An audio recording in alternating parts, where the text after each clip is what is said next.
सिद्धेभ्यः जय श्री ओम नमः सिद्धेभ्यः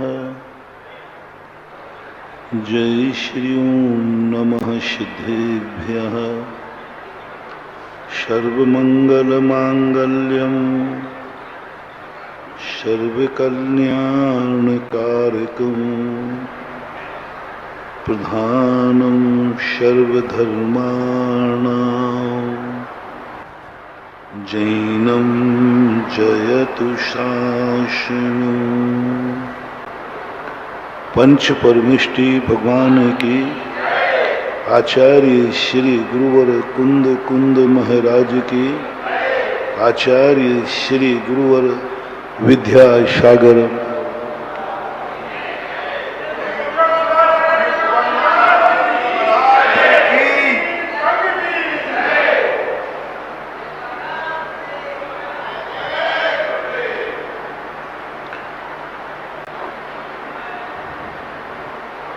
प्रकृति ने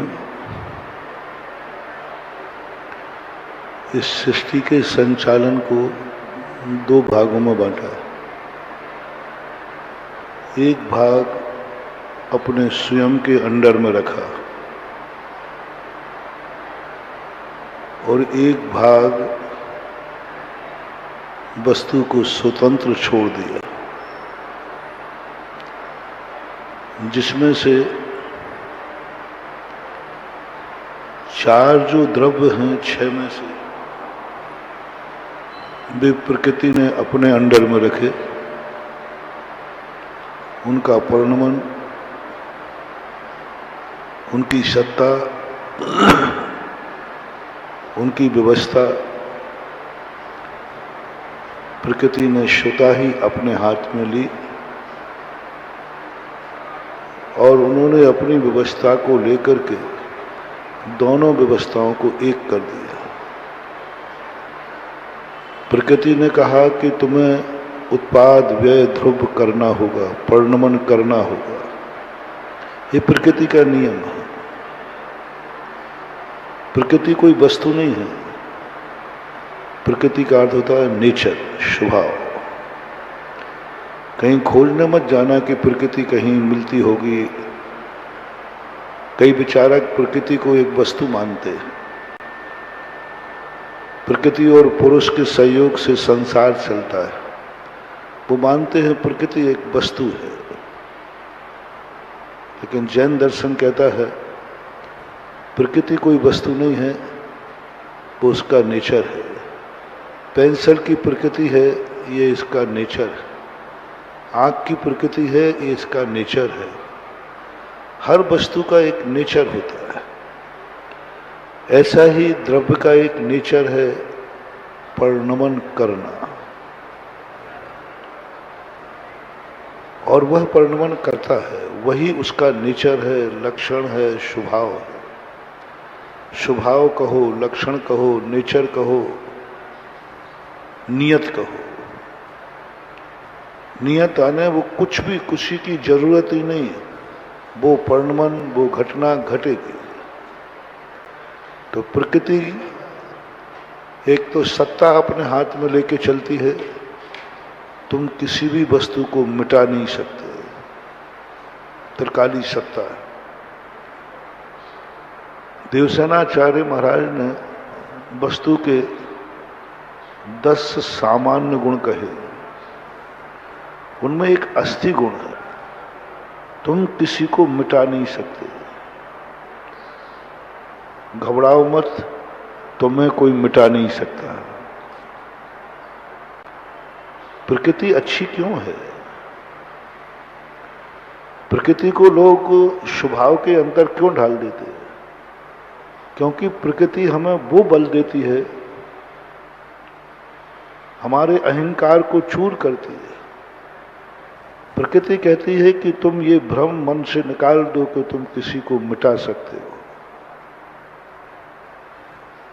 मेरे हाथ में है और मैंने प्रत्येक वस्तु में एक ऐसा अस्थि गुण स्थापित कर दिया है नेचुरल रूप से, जो मिटा नहीं सकते। घबराना नहीं। सारा 3 लोक की कितनी भी बड़ी शक्ति आ जाए, कोई तुम्हें मिटा नहीं सकता।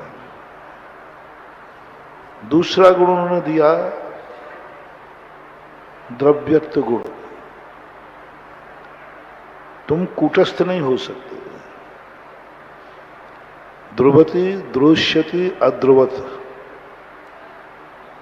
परिणमन करना है, परिणमन कर रहा है, परिणमन होगा, तुम रुक नहीं सकते। ये व्यवस्था प्रकृति ने स्वयं हाथ में ली। हमारे तुम्हारे हाथ में होती, भगवान के हाथ में भी होती, तो शायद इस दुनिया में बहुत अनर्थ हो जाता। अच्छे दिन आते तो तुम स्थिर कर देते और बुरे दिन आते तो परिवर्तित कर देते। एक बार बादशाह ने राजा से कहा, बीरबल से कहा, बहुत अच्छा समय चल रहा था उनका, बहुत राज्य सारी दुनिया में फैल रहा था, बहुत सुखी में थे। बस उनके मन में एक विकल्प आया कि आज जितना मैं सुखी हूं, समृद्ध हूं, कल भी बना रहूंगा क्या? कल भी मेरे ऐसे ही दिन रहेंगे क्या? कल भी मैं राजा रहूंगा क्या? इतने विकल्प उनको आए। बीरबल से बादशाह ने कहा, कितना अच्छा होता प्रकृति में परिवर्तन नहीं होता, कितना अच्छा होता कि प्रकृति में कोई परिवर्तन ना होता। जब कोई चुनाव जीत जाता है तो यही चाहता है भगवान कभी चुनाव होवे ही नहीं, क्योंकि वो जीत गया ना। आप लोग किसी पद को बदलने की बात होते हो, हे भगवान अब कभी ये पद न बदले। अमीर आदमी सोचता है कि मैं सदा अमीर बना रहूं। जब जब हमारे मन में सुख के दिन को स्थिर करने का भाव आवे, समझ लेना यही तुम्हारे लिए दुख का कारण बनने वाला है। जब जब तुम्हारी जिंदगी में ऐसा भाव आवे, आज जैसा दिन है कल भी ऐसा दिन हो, आज जितना मैं सुबह से प्रसन्न हूं शाम को भी ऐसे ही प्रसन्न रहूं, जो कुछ भी आज हमारे पास वैभव है कल भी यह रहे, समझ लेना कि आपके अब गिरने का समय आ रहा है। क्योंकि तुम उस अहंकार की चोटी पर बैठ चुके हो, जो प्रकृति के बनाए हुए नियमों को अपने हाथ में लेना चाहते, अपने विचारों से उसको लेना चाहते हो कि बस मैं ऐसा ही बना रहूं। पूज्यवर कार्तिकेय स्वामी कहते हैं,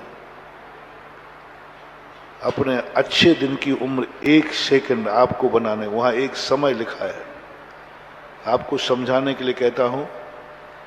जब तुम्हारा अच्छा दिन आए समझ लेना इसकी उम्र 1 सेकंड है। मत सोचना कि दूसरा सेकंड तुम्हारा खुशहाल रहेगा कि नहीं। तुरंत सावधान रहना कि दूसरा सेकंड बहुत दुखमय हो सकता है। हंसते हंसते लोग एक क्षण में रोना हो जाता है। अपन अभी हंसते बैठे हैं, किसी परिवार रिश्तेदार से एक फोन आ जाए तो एक क्षण लगना है, एक क्षण। एक रात में बड़े बड़े पुण्यात्मा महलों के राजा बनने वाले थे और वनवासी हो गए। हम तुम नहीं, तद्भव मोक्षगामी। हम तुम नहीं, बलभद्र स्वर्ग से आए थे,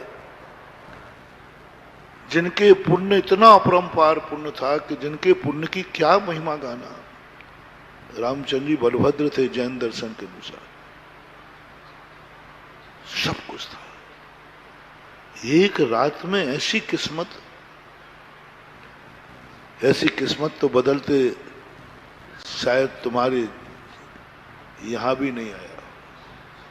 एक रात में जब ऐसे महापुरुष की किस्मत एक रात में बदल सकती है तो तुम और हम किस खेत की मूली हैं। ये वर्तमान युग की कथाएं पढ़ा करो। बोधि समाधि निधानम बोधित बोधा समीचीनम। समंतभद्र महाराज कहते हैं ये कथाएं नहीं है, ये चंपक की कहानियां नहीं है, ये कथाएं ऐसे नहीं लिखी गई कि उनका याद कराने के लिए उनका नहीं, बहुत बोधि समाधि निधानम। वर्तमान युग की कथाएं पढ़ करके वैराग्य होता है। करणानुयोग, चरणानुयोग और द्रव्यानुयोग ये तो वैरागी के लिए है, लेकिन वैराग्य उत्पन्न कैसे? ये अनुयोग तो सम्यक दृष्टि के लिए हैं, सम्यक दर्शन कैसे हो? ये तीन अनुयोगों में तो व्यक्ति तत्व चिंतन में पहुंच जाता है, लेकिन वैरागी बनने के लिए आपको सबसे पहले प्रथमान योग पढ़ना चाहिए। आपने देखा होगा कि वर्तमान में जितने ज्यादा पंडित हैं स्वाध्याय से,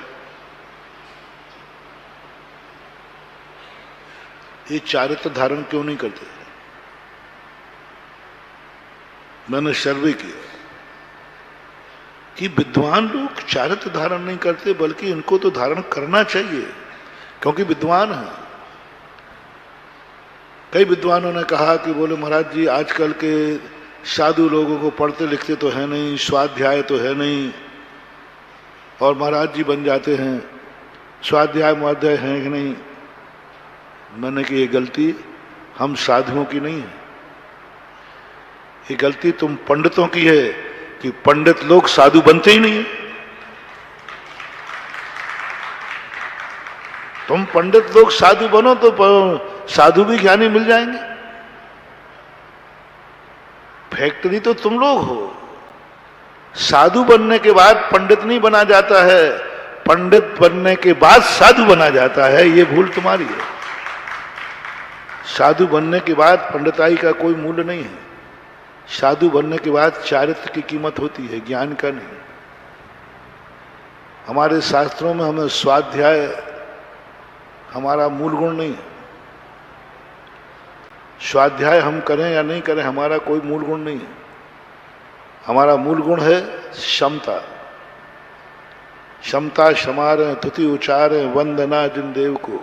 क्षमता संभालना, भगवान की भक्ति करना, स्तुति करना, वंदना करना। क्षमता समारे तुति उचारे वंदना। नित्य करें प्रत्याख्यान प्रतिक्रमण। हमारा काम प्रत्याख्यान करना है, प्रतिक्रमण करना है। तजें तन अहमेव को। शरीर से मोह तोड़ना, मोह तोड़ना, कल्याण हो जाएगा। नमोकार मंत्र का भी अर्थ जिसे नहीं आया उसका भी मोक्ष हो गया, उसको भी मोक्ष होगा। मुनि बनने के बाद अंजन चोर को नमोकार मंत्र नहीं आया, चारित्र में ले गया, कोई स्वाध्याय नहीं किया, कोई तत्व चिंतन नहीं किया, कोई द्रव्यों के नाम नहीं गिनाए, कोई 24 तीर्थंकरों के नाम नहीं, नमोकार मंत्र भी नहीं आया और केवल ज्ञान हो गया क्योंकि वो मुनि बन गया था। मुनि बनने के बाद स्वाध्याय मन रमाने के लिए होता है, मन की स्थिरता रोकने के लिए होता है। मुनि बनने के बाद स्वाध्याय का कोई मूल्य नहीं है, क्योंकि नानस्य फलम उपेक्षा। ज्ञान का फल उपेक्षा है, वो मैंने फल पा लिया। ज्ञान का फल क्या था? राग द्वेष निवृत्ति। पूज्यवर अमृतचंद सूरी महाराज पुरसार सिद्ध उपाय में कहते हैं चारित्र का फल है राग द्वेष की निवृत्ति, और राग द्वेष की निवृत्ति के लिए चारित्र लिया जाता है।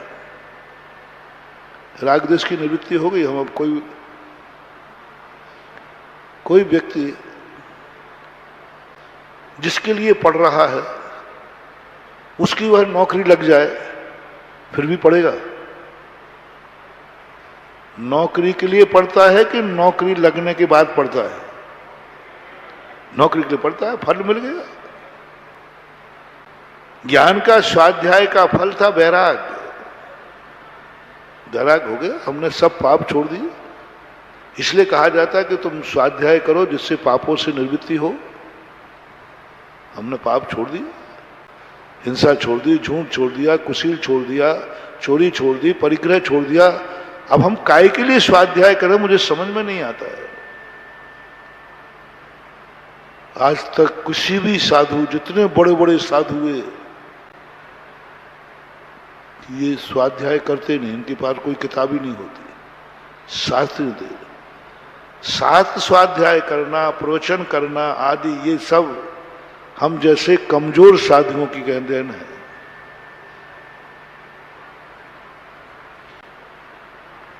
हम जैसे कमजोर साधु स्वाध्याय करते हैं, हम जैसे कमजोर साधु शास्त्र पढ़ते हैं, क्योंकि हमें मन को रोकना पड़ता है। लेकिन जो बड़े महाराज होते हैं, महान, उनका मन तो रुक गया। बाहुबली ने कोई स्वाध्याय ही नहीं किया। काय के लिए करें स्वाध्याय? उनका मन तो रुक गया। अंजन चोर ने कोई स्वाध्याय नहीं किया। काय के लिए स्वाध्याय करे? मुनि बन गया ना। शिवभूति को नमोकार मंत्र नहीं आया, मुनि था, भावलिंगी मुनि था। अंजन चोर भावलिंगी मुनिराज था, नमोकार मंत्र उसको नहीं आता था। शिवभूति को कुछ नहीं आता था। जो महान साधु होते हैं, शुद्ध उपयोगी होते हैं, निर्विकल्प होते हैं, वे साधु स्वाध्याय से बहुत ऊपर उठ जाते हैं। स्वाध्याय से बहुत ऊपर उठ जाते हैं, क्योंकि उनको फल मिल गया। उनकी आप क्या चाहते हैं? आचार्यों से ज्यादा ज्ञान आपको है। किसी भी आचार्य ने 28 मूल गुणों में स्वाध्याय नहीं रखा। उनका नहीं, तुम चारित्र को संभालो। तुम स्वाध्याय को फल पा चुके हो। शास्त्र में लिखा है कि तुम देख के चलो, तुम देख के चल रहे हो। शास्त्र में क्या लिखा है कि तुम चलो तो कोई जीव मरना, तुम तो देख के चल रहे हो। शास्त्र में पढ़ाया जाया है कि तुम्हें देख के चलना चाहिए। मुनि देख के चल रहा है। भाषा समिति रखना चाहिए, वो तो भाषा समिति से हित में प्रिय वचन बोल रहा है। शास्त्र में लिखा है कि भोजन भी अभक्ष नहीं खाना चाहिए। इसलिए स्वाध्याय, हम स्वाध्याय इसलिए करते हैं जिससे हमें पता चले कि हमें क्या खाना चाहिए। ये अभक्ष नहीं खाना, भक्ष खाना चाहिए। साधु ने सारे अभक्ष का त्याग ही कर दिया है, यहां तक कि भक्ष में भी त्याग कर दिया है। अभक्ष तो त्याग कर ही दिया है, भक्ष भी त्याग। साथ इसलिए स्वाध्याय करना कि रात्रि में नहीं खाना। साधु ने तो रात में तो क्या, दिन में ही एक बार खाने का नियम ले लिया। अब क्या पढ़े बताओ? जो जो शास्त्रों में लिखा है, साधु उसका प्रैक्टिकल है, आत्मा की पर्याय बन गई। जिसके लिए पढ़ा था वो पा लिया। अब हमारे लिए स्वाध्याय की जरूरत नहीं, साधुओं के लिए स्वाध्याय की जरूरत नहीं, उन्हें सामायिक की जरूरत है। साधु जितना स्वाध्याय करेगा उतना उसकी सामायिक कम होगी, प्रवृत्ति आएगी। उनको कहा तुम सामायिक करो, क्षमता भाव। जितने तुम क्षमता भाव रखोगे तुम स्वाध्याय के फल को पा पाओगे। एक व्यक्ति स्वाध्याय कर रहा है और एक सामायिक कर रहा है, दोनों में सामायिक करने वाला श्रेष्ठ है। तुम स्वाध्याय में समय बर्बाद मत करो। तुम जब भी चलो तो देख के चलना। तुम स्वाध्याय में समय खराब मत करो। तुम जिस वस्तु को देखो उस पर अपनी बुरी नजर मत रखना, बुरा मत देखना। शास्त्रों में पढ़ो, जो बुरा देखते हैं उनको स्वाध्याय करना है, जो मूर्ख हैं उनको पढ़ना जाना है, जिनको ज्ञान नहीं है उनको पढ़ना जाना है। तुम कुछ भी देखते हो, अच्छा भी देखते हो, बुरा भी देखते हो, आपको स्वाध्याय करना चाहिए, क्योंकि अभी तुम्हारी आंख अच्छे और बुरे का ज्ञान नहीं कर पा रही है। साधु ने तो नियम ले लिया, मैं कभी किसी को बुरा नहीं देखूंगा, अब क्या पढ़ूं? पढ़ना किस लिए था कि किसी को बुरी दृष्टि से नहीं देखना, इसलिए पढ़ना था। नियम ले लिया, मैं किसी को बुरी दृष्टि से देखूंगा ही नहीं, नासा दृष्टि कर ली, बुरी दृष्टि का त्याग कर दिया। मेरी नजर किसी पर उठेगी, न राग उत्पन्न होगा न द्वेष उत्पन्न होगा।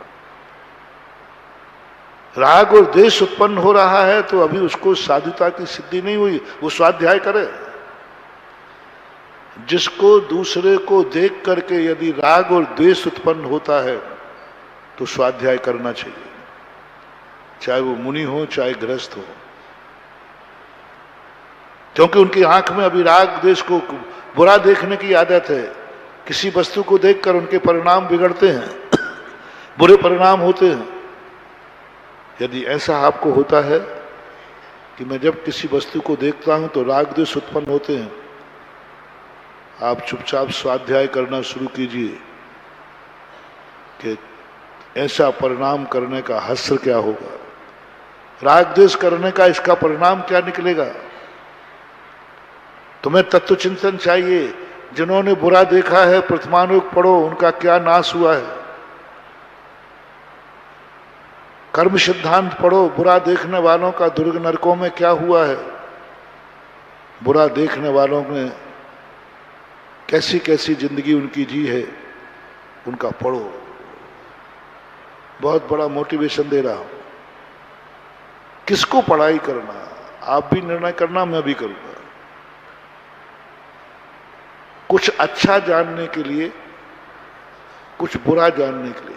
अच्छे बुरे का मुझे ज्ञान हो, हे उपादेय का मुझे ज्ञान हो। हानि उपादान शब्द दिया हमारे शास्त्रों में। हमें पता चलना चाहिए कि दुनिया में क्या अच्छा है क्या बुरा है। मुझे कुछ भी मालूम नहीं है, मैं मूर्ख हूं। कुंद भगवान ने कहा अप्रतिबुद्ध हूं मैं। ये शास्त्र मैंने अप्रतिबुद्धों के लिए लिखे हैं, ये शास्त्र मैंने अपने से कम ज्ञानियों के लिए लिखे हैं। ये जो शास्त्र लिखे हैं ना, हमसे बड़े ज्ञानियों के लिए नहीं लिखे हैं। बोलो, उपदेश अपने से कम ज्ञानी को दिया जाता है कि अधिक ज्ञानी को? बोलो।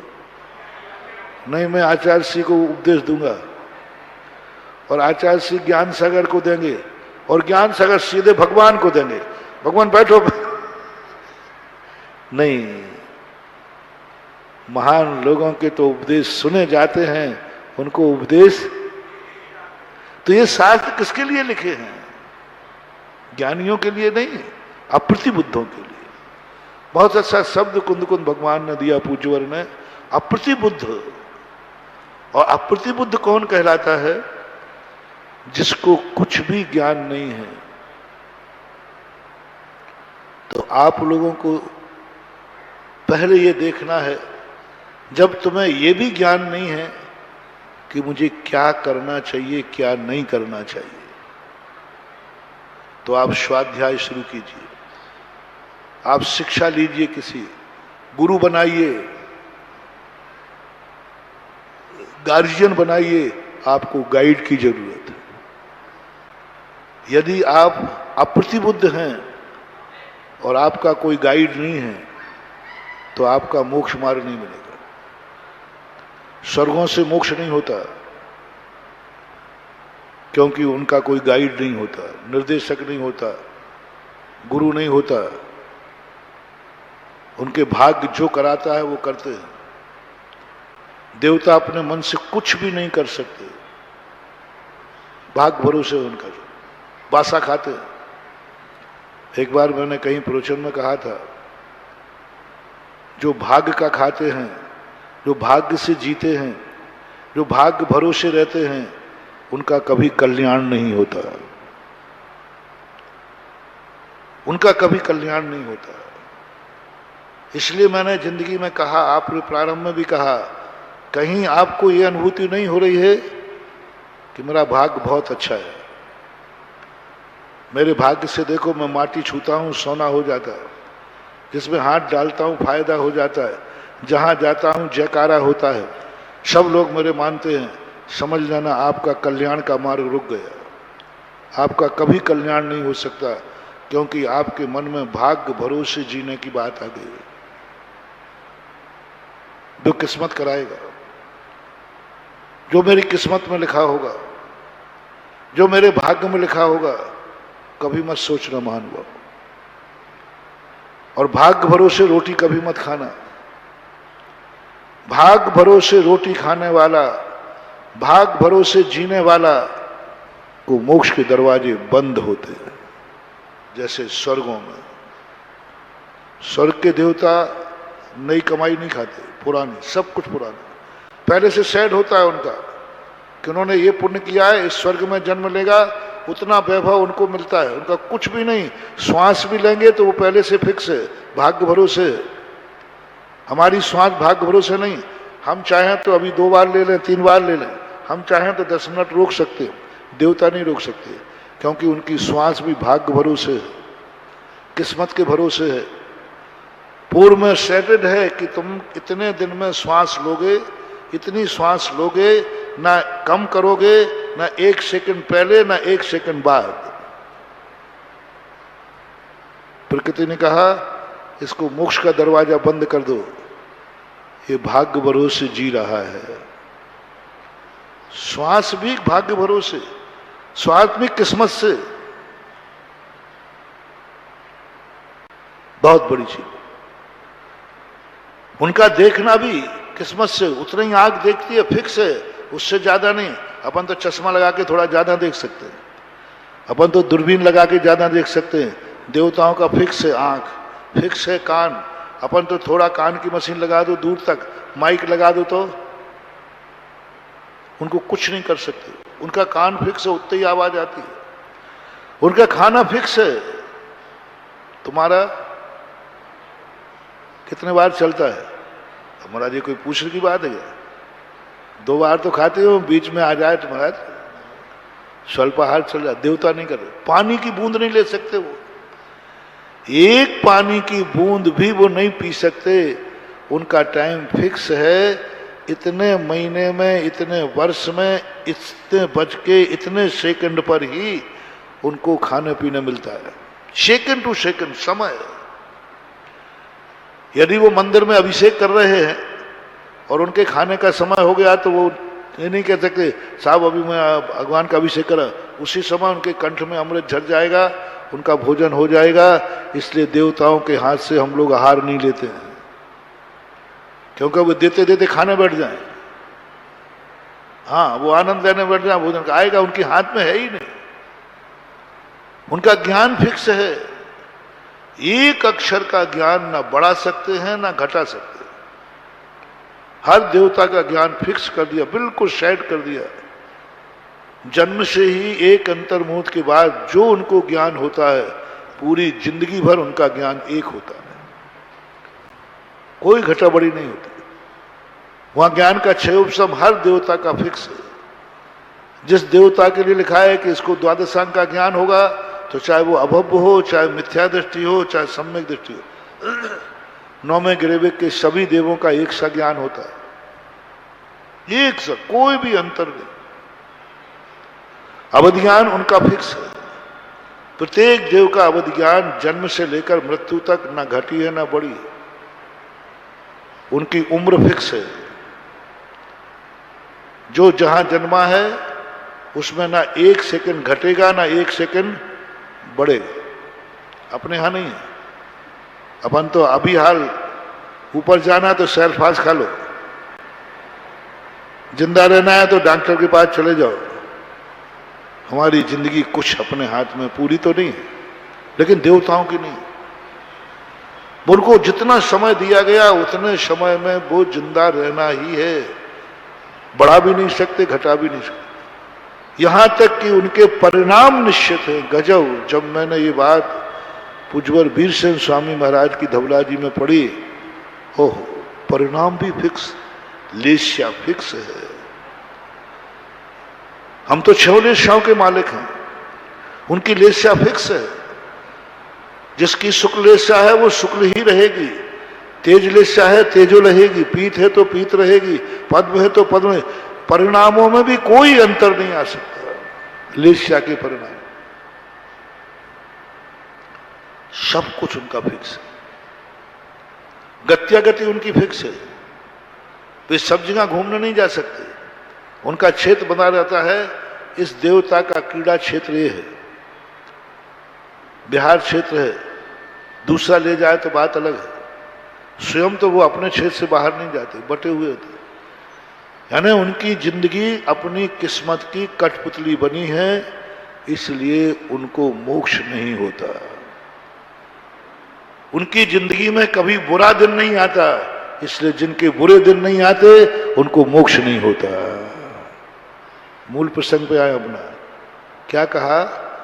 जैसे ही तुमने कहा कि आज मेरा बहुत अच्छा दिन है, बहुत सुख है, हे भगवान ऐसा ही दिन बना रहे, ये परिणाम आते ही तुम धर्म से दूर कर दिए जाओगे। ये मोक्ष जाने का अधिकारी नहीं है, क्योंकि अच्छे दिन को क्या कर रहा है? फिक्स कर रहा है। मेरा अच्छा दिन फिक्स रहे नहीं। जिसकी जिंदगी में बुरे दिन आने की संभावना ना हो, उसे मोक्ष के दरवाजे बंद रहेंगे। बोलो क्या चाहिए आपको? देवता की जिंदगी में कभी बुरा दिन नहीं आता,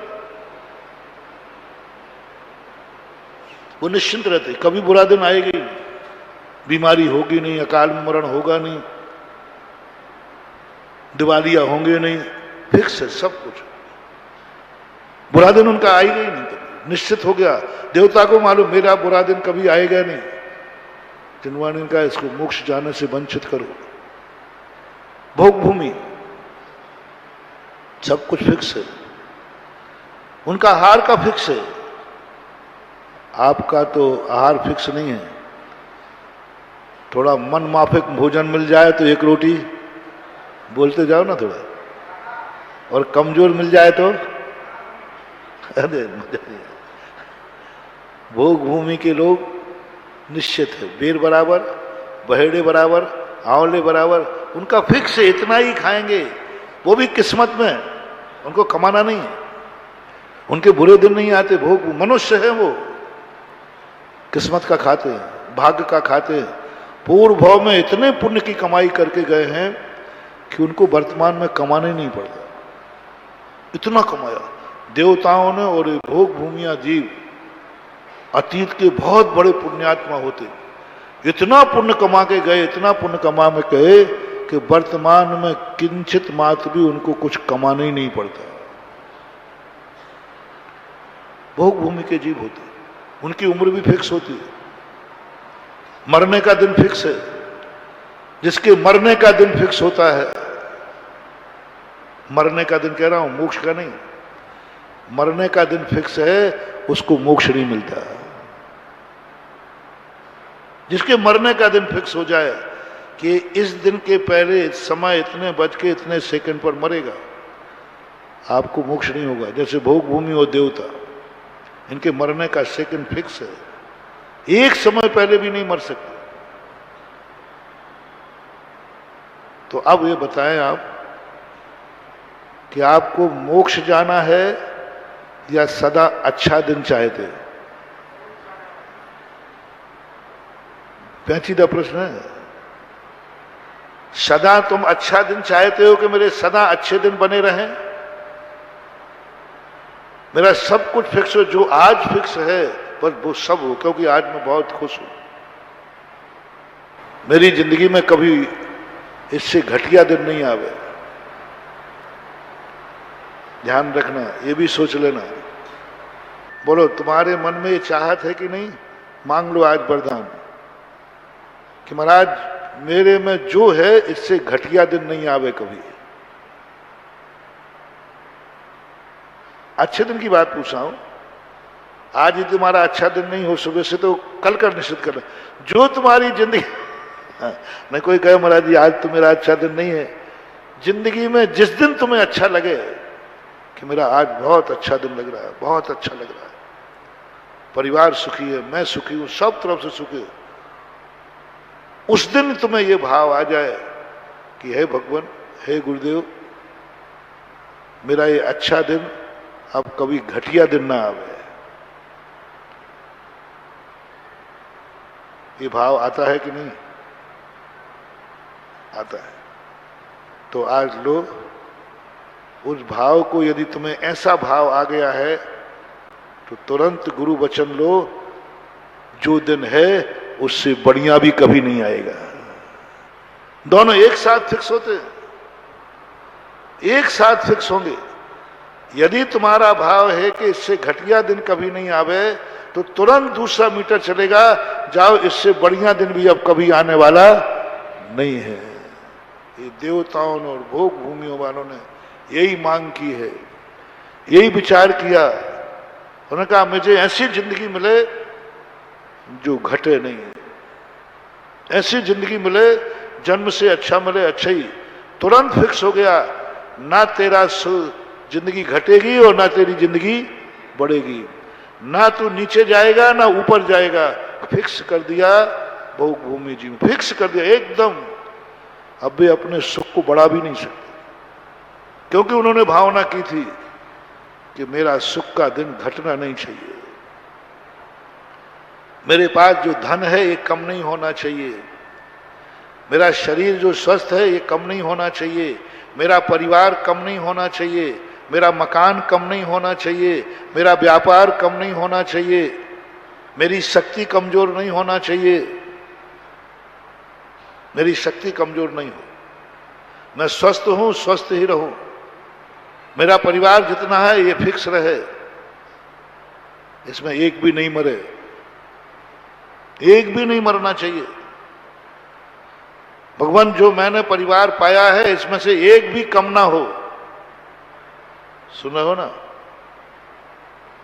होता है, तुम्हारी मांगे सब पूरी कर रहा हूं, जो जो तुम्हारी यही मांग रहे, मेरे परिवार का कोई व्यक्ति ना मरे। हमारे यहां है एक व्यवस्था है, मिल जाएगी। मेरी धन दौलत बिल्कुल फिक्स रहे, इसमें से कमी नहीं आना चाहिए, सब कुछ मेरा फिक्स होना चाहिए।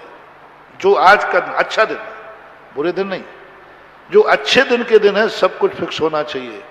हो जाएगा, हो जाएगा। आपको देव पर्याय मिलेगी, कोई नहीं मरेगा, सबका फिक्स रहेगा, कुछ भी नहीं घटेगा।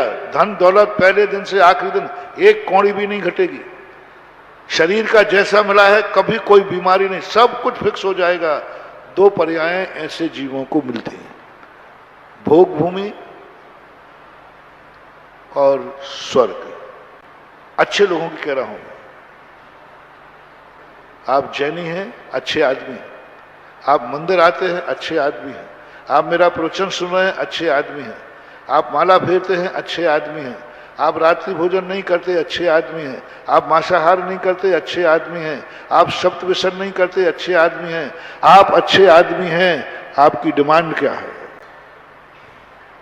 बुरे आदमियों के लिए मैं नहीं हूं, ध्यान रखना। जैन दर्शन की सबसे बड़ी विशेषता है, जैन भगवान, जैन गुरु बुरे लोगों का उद्धार नहीं करता, अच्छे लोगों का उद्धार करता है। सारे दुनिया के दर्शनों में जब भी किसी भगवान का अवतार होता है किसी पापी का नाश करने के लिए, यत्र यत्र ग्लानिर्भवति, जहां जहां अधर्म फैलता है, पापी बढ़ते हैं, एक अवतार जन्म लेता है। किसके लिए? पापी का और पाप का नाश करने के लिए। विशेषता समझता। माइनॉरिटी में जब अपन लोग बने, सुप्रीम कोर्ट में ये पॉइंट हमने दिया था। उस समय एक किताब लिखवाई थी, डॉक्टर रमेश चंद्र जी ने लिखी थी, दुनिया के दर्शनों से जैन दर्शन अलग कैसे है, क्या इसमें कमी है, क्या स्थिति है जिस कारण से जैन दर्शन में ये विशेषता मानी जाए कि अलग से है। तो सबसे बड़ी विशेषता ये है कि जितने प्रभु जन्म लेते हैं, जिस भी भगवान के जन्म लेते हैं, किसी पापी का नाश करने के लिए लेते हैं। श्री कृष्ण का जन्म हुआ कंस के नाश के लिए, श्री राम का जन्म हुआ रावण के नाश, सब में नाश ही नाश लिखा है। और जैन दर्शन का सबसे विशेषता है, तीर्थंकर जन्म लेते हैं किसी पापी के नाश के लिए नहीं, पुण्यात्मा के उद्धार के लिए। पुण्यात्मा के उद्धार के लिए। कोई ना कोई पुण्यात्मा है तभी तीर्थंकर का जन्म होगा, उसका उद्धार करने के लिए। कितना अंतर है। एक पापी के नाश करने के लिए अवतार लेता है और एक पुण्यात्मा का उद्धार करने के लिए नाश लेता है। जैन तीर्थंकर पापियों की बस्ती में नहीं जाते हैं, पापियों के पास नहीं जाते हैं। जैन तीर्थंकर, जैन गुरु भगी भागन बस जोगे बसाए, पुण्यात्मा है कोई यहां। दुनिया कहती है यहां पर महाशक्ति आई है, कोई पापी का नाश करेगी। पुलिस को देखकर क्या लगता है, पुलिस मोहल्ले में से निकल रही, अर्थात कोई ना कोई दुर्घटना, किसी ना किसी महाशक्ति का अवतार हुआ है, जरूर किसी पापी का नाश होगा, नाश होगा। सारे शास्त्रों को मैंने पढ़ा, दर्शन शास्त्रों को मैंने पढ़ा, हर व्यक्ति महान आदमी को देखते हर व्यक्ति कहता है किसी पापी का नाश निश्चित है, क्योंकि महान आत्मा का जन्म हो गया है। सब कथाएं मैंने पढ़ी। महान आत्मा के जन्म होते ही सारी दुनिया, अब किसी पापी का नाश होगा, क्योंकि महान आत्मा का जन्म हो गया। और जब हमने जैन कथाएं पढ़ी तो प्रत्येक महान आत्मा के वहां लिखा महान आत्मा का जन्म हो रहा है, इसका अर्थ है किसी पुण्यात्मा का उद्धार होना निश्चित है। किसी पुण्यात्मा, जरूर कोई पुण्यात्मा है यहां पर। तीर्थंकर का जन्म हो गया, कोई पुण्यात्मा का कल्याण निश्चित है। तीर्थंकर का विहार हो गया, जरूर वहां कोई पुण्यात्मा रहता है। पापी जहां रहते हैं वहां हमारे तीर्थंकर जाते ही नहीं। पापियों की बस्ती में तीर्थंकर नहीं जाते, ना मारने के लिए जाते हैं, ना समझाने के लिए जाते हैं, ना बचाने के लिए जाते हैं। वो तो पुण्यात्मा के पास बिना बुलाए चले जाते हैं। पुण्यात्मा कौन है, उसका उद्धार करना। इसलिए जैन साधु का जहां भी आगमन हुआ है, किसी पापियों के नाश करने के लिए नहीं हुआ है, पुण्यात्माओं का उद्धार करने के लिए हुआ है। इसलिए ये तो निश्चित हो गया कि मैं झांसी आया हूं तो झांसी पुण्यात्मा है। यदि पापात्मा होती तो मैं, क्योंकि मैंने पहले ही बना दिया, दिगंबर मुनि और दिगंबर भगवान ये पापियों के स्थान पर नहीं जाते हैं, पुण्यात्माओं के पास जाते हैं। नियम नियम है। तुम्हारे लिए आशीर्वाद पापियों के लिए नहीं उठता है। कोई ना कोई पुण्यात्मा, तुम्हारा पुण्य पड़ा है तभी साधु ने हाथ उठा दिया है। कोई ना कोई पुण्य तुम्हारा है, साधु की आंख पापियों पर नहीं उठती है। कोई जरूर तुम्हारा पुण्य है कि आज साधु ने आंख उठा के तुम्हें देख लिया है।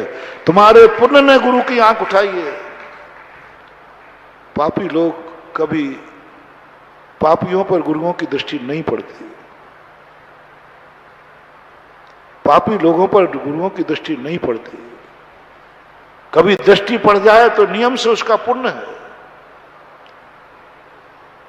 पापी की दृष्टि भी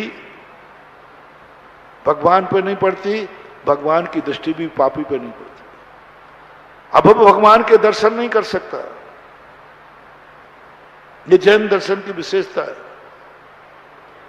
तो आप पुण्यात्मा हैं, और सबसे बड़े पुण्यात्मा वो हैं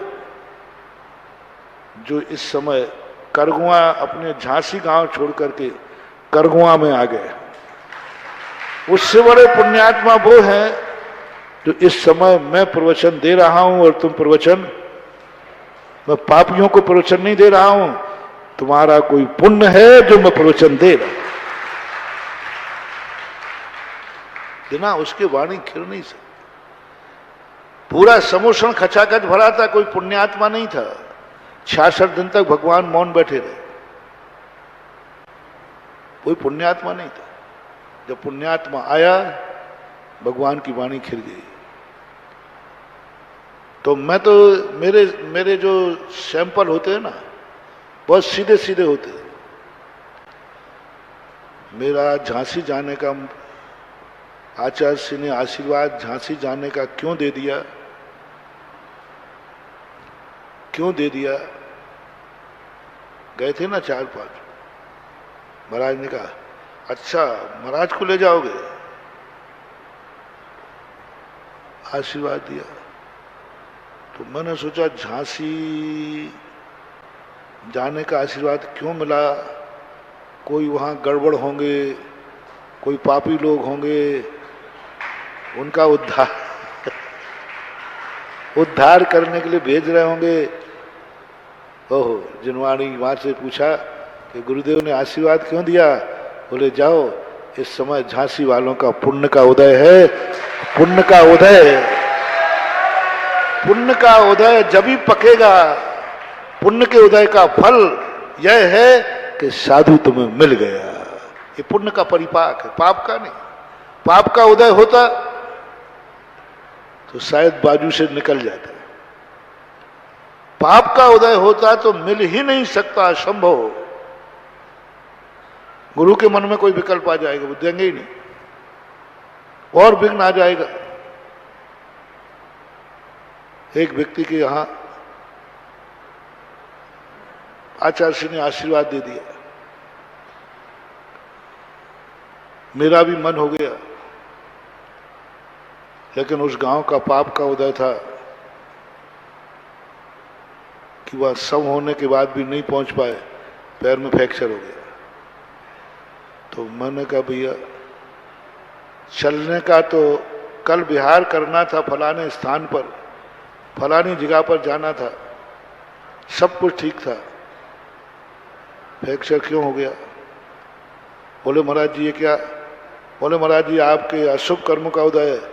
मैंने कहा मेरे अशुभ कर्म का उदय नहीं है, तुम गांव वालों का पाप का उदय था, इसलिए मुझे रोका गया। वैसे हम रुक नहीं रहे थे, गुरु ने आशीर्वाद दे दिया, मैंने मन ला लिया, और तुम्हारा पाप कर्म कहता है मजा ले कि महाराज यहां आ जाए। अब वैसे तो रुकेंगे नहीं, उन्होंने कहा इनका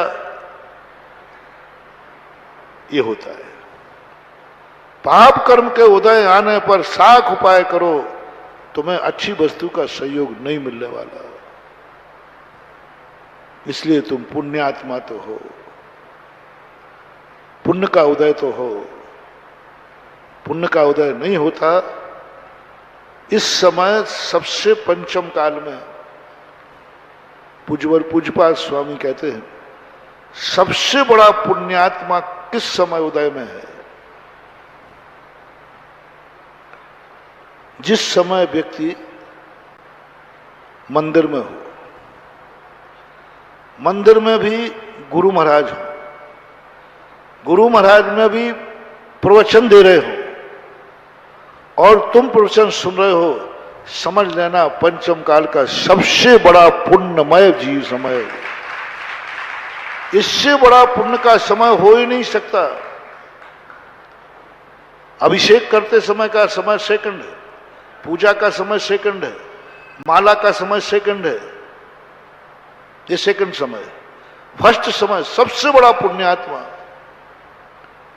पूज्यपाद स्वामी ने क्या गजब की बात कही, क्या खोजा उन्होंने। अपन तो जानते जब अपन भगवान का दर्शन कर रहे हैं सबसे श्रेष्ठ पुण्य का उदय है। समोषण में बैठे हैं तब अपन कहीं दर्शन कर रहे हैं, तीर्थ यात्रा कर रहे हैं, माला फिर रहे, जाप कर रहे, ये श्रेष्ठ पुण्य का उदय है? नहीं, पूज्यपाद स्वामी की बहुत अलौकिक खोज है। उन्होंने कहा कि तुम कहां मरना चाहते हो? व्यक्ति सबसे अच्छा दिन किस दिन चुनेगा मरने को? कौन सा समय चाहते हो आप मरने का? भगवान का दर्शन करते हो मरना चाहते हो? बोले नहीं, ये सेकंड नंबर है। जाप करते हुए मरना चाहते हो? हाँ ठीक है, ये सेकंड नंबर है। फर्स्ट क्या है? किस समय तुम मरना चाहते हो? फर्स्ट बताओ।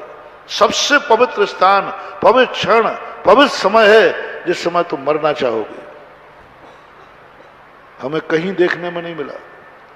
ये पूज्यपाद स्वामी की अलौकिक खोज है। और जब मैंने इसको समझा तब कहते गुरु मूले यति निश्चिते। मेरा मरण कहां हो? गुरु मूले यति निश्चिते। गुरु का मूल हो, यतियों का समूह हो, चैत सिद्धांत वाद सदघोषे, और स्थान मंदिर का हो, तीर्थ क्षेत्र का हो, अभी नहीं। और उस समय गुरु महाराज प्रोशन दे रहे हो, उस समय मेरा मरण हो जाए, ये मेरी मांग है। वादी सदघोषे मम भवतु जन्म जन्मनि समन्वितम मरणम। मैं पंक्ति पढ़ करके मैं स्तब्ध रहेगा। मैंने कि प्रभु क्या बात कर रहे हो? किस समय मरण का चुन रहे हो? बोले मंदिर हो, तीर्थ क्षेत्र हो, गुरु महाराज का प्रवचन हो रहा हो, उस समय मेरे प्राण निकले, ये मांग भावलिंगी संत मुनिराज परम पूजनीय पूज्यपाद स्वामी ने भक्ति के अंदर की। इससे सिद्ध है कि तुम्हारी 24 पंचम काल में सबसे बड़ा पुण्य का उदय उस समय है जिस समय तुम किसी मुनिराज के मुख से जनवाणी सुन रहे हो।